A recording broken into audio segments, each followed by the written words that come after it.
ராஜா கோட்டைக்கு அப்படியே நேர் எதிரில் பார்த்தீங்கன்னா உங்களுக்கு இங்கே ஒரு பெருமாள் கோயில் இருக்குது. பேர் பார்த்தீங்கன்னா வெங்கட்ராமன் பெருமாள். இந்த ஆயிரங்கோட்டை மண்டபம் கூட வந்துச்சு, ஆயிரங்கால் மண்டபம்னு கூட சொல்லுவாங்க. செஞ்சிக்கோட்டை அப்படியே ஆப்போசிட் ஏதோ ஒரு மிஷின் இருக்கு பாருங்களேன். அப்படிதான் போனோம். அப்படிதான் ஜி ப்ரோ, அப்படிதான் போகணும் ப்ரோ.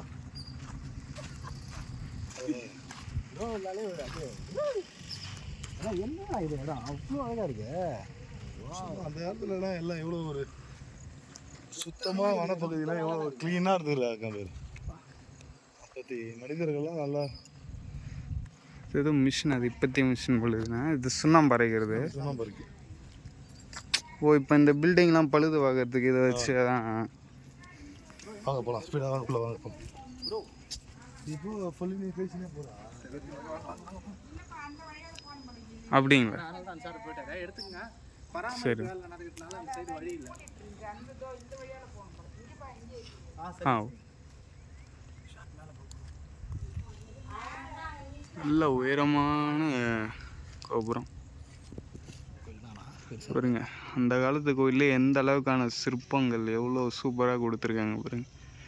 ஒரு அந்த ஒரு இங்கே ஒன்று இருக்குங்களா, 1 2 3 4 5 6 இருக்குது மொத்தம். மேலே ஒன்று ஆக மொத்தத்தில் அப்படியே 7 சம்திங் இருக்குது. ஒன்றுக்கிட்டையும் அப்படியே ஒரு சிலை இருக்குங்க. சரி வாங்க அப்படியே இப்போ நம்ம கோயிலுக்குள்ளே போகலாம். இந்த சைடு போக முடியாது, ஏன்னா மெயின்டெனன்ஸ் ஒர்க் எதுவும் நடக்கிறதுனால இந்த சைடு நட சாத்திருக்காங்க. சைடில் ஒரு வழி இருக்குங்க, அந்த வழியாக தான் நம்ம போகணும்.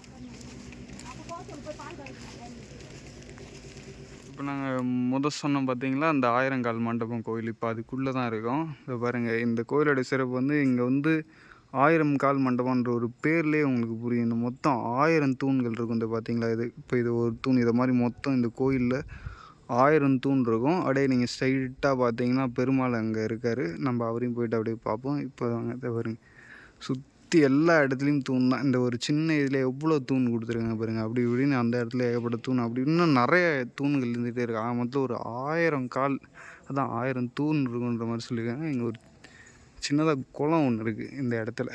வாங்க பார்ப்போம்.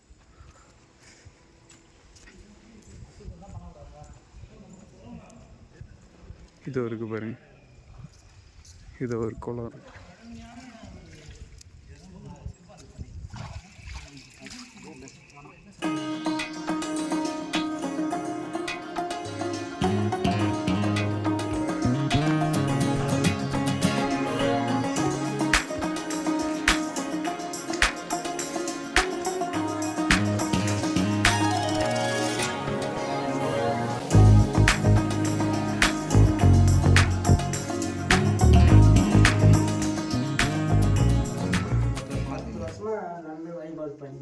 சரிங்க. உங்கள் பேருங்க ஐயா?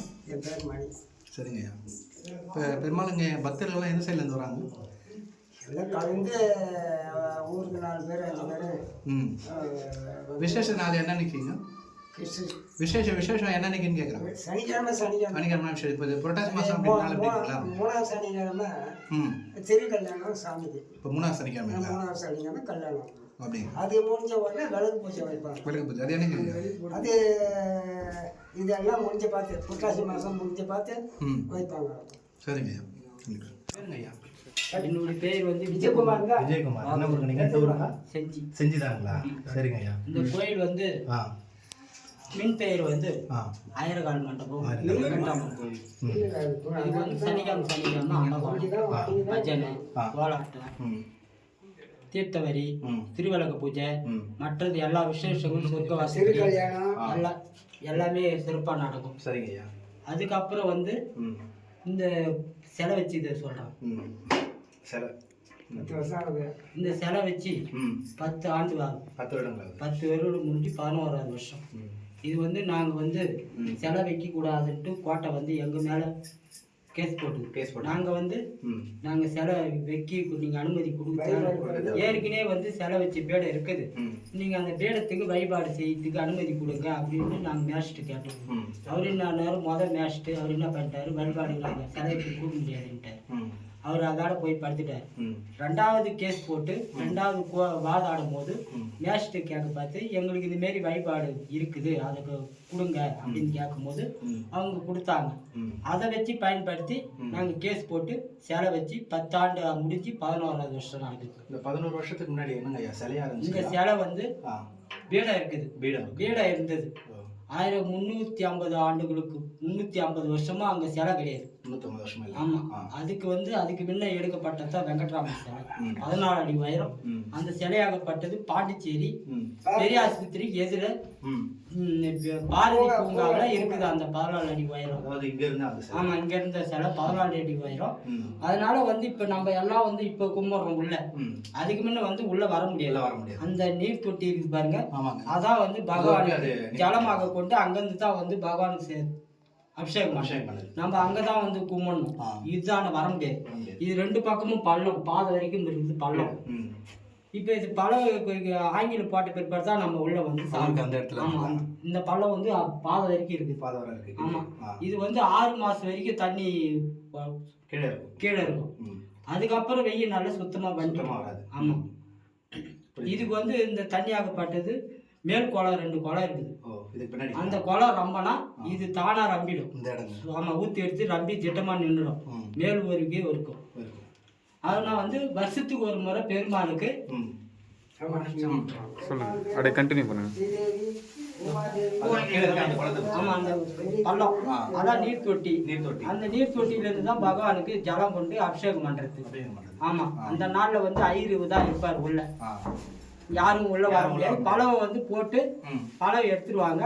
ஐயரு இங்கிருந்தே பூஜை பண்ணிட்டு இருப்பார். அங்கதான் நம்ம கும்பிடணும். சொல்லுவாங்க 6 மாசம்ன்றது உள்ள வருவாங்க, 6 மாசம்ன்றது அந்த இடத்துல இருந்து. அப்படி இல்லை ஐயா, 6 மாசம் வரைக்கும் அந்த ஜலம் இருக்கும். அந்த 6 மாசம் வரைக்கும் பகவானுக்கு குளிர்ச்சி தட்டும். அதுக்கப்புறம் அது வருஷத்துக்கு ஒரு முறை பகவானுக்கு அந்த நெருப்பமா வெயில் அதிகமா இருக்கும். அது வருஷத்துக்கு ஒரு முறை அந்த சூட்டை தள்ளிக்கிட்டு அந்த தண்ணி ஜலமா பட்டது.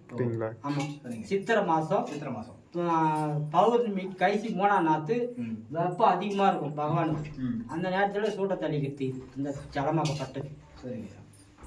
அதான் எனக்கு தெரிஞ்ச விசேஷ நாள். அந்தந்த விசேஷம் புரட்டாசி 5 சனிக்கிழமை விசேஷம் வடப்பாவத்தோட சாப்பாடு.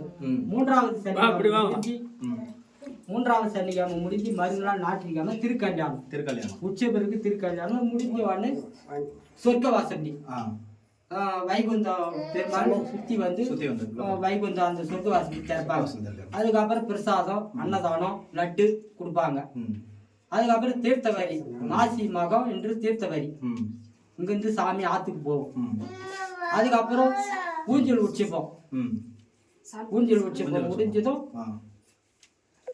இது எல்லாமே இந்த அந்த ஒரு மாசத்துக்குள்ளே நடக்குது. ஒரு வருஷம் பூரா, ஒரு வருஷத்துல அப்படியே 2 மாசம் பொறுத்து 3 மாசம் பொறுத்து 4வது மாசம் ஒரு மாசத்துல அந்த மாதிரி விசேஷம் நடக்குது. ஆமா, சரிங்க, சரி, ரொம்ப நன்றிங்க.